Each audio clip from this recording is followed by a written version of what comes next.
Apparently, I am loving the beat on this fine Tuesday morning. Welcome back to TSL. The time is 7:34. We're talking rockets, and I don't mean the Houston-based sports team. Maybe you've gotten a little blasé about rocket landings. It's true. It's truly all over the media. SpaceX has pulled off more than 40 of them during its orbital launches. Jeff Bezos' Blue Origin has done it 10 times on test flights of their new Shepard suborbital vehicles. Think about it. An aircraft returning from space, barreling through Earth's thick atmosphere, and ultimately settling gently onto a tiny landing pad is jaw-dropping, as this newly released video clearly shows. Take a look at this, a split-screen coverage of the Falcon 9 rocket re-entering the Earth's atmosphere. In less than 2 minutes, the rocket goes from being invisible to the naked eye, literally out of this world, hurling in a controlled freefall, coming to the point where, wait for it, there it is. It lightly touches down on a small, targeted landing pad. A perfect landing. And in case you were wondering, yes, it broke the sound barrier with not one, but 2 sonic booms. In fact, here's an image of it doing just that. The Falcon 9 piercing the sound barrier on re-entry. Can you imagine the forces at play?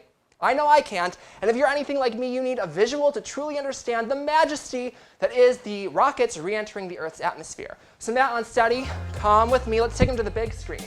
So as you can see here, air is made up of these tiny particles that, when compressed, cause resistance.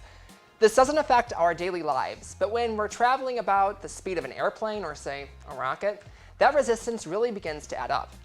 Air molecules behave differently based on the speed and altitude of the vehicle, which we measure using a math problem based on 3 elements. Number 1, the ratio between the speed of the aircraft traveling compared to number 2, the speed of sound traveling through the air at 3, the specific altitude.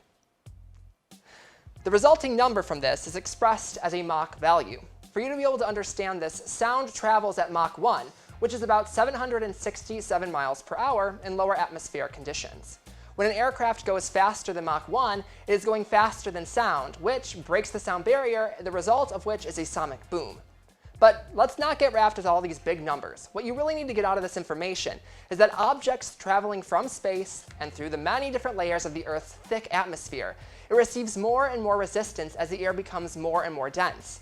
With the intense speeds the aircraft travels, pressure increases and the temperature becomes so great that it begins to break apart the chemical bonds of the air molecules, creating a glowing plasma. In short, it's really, really hot.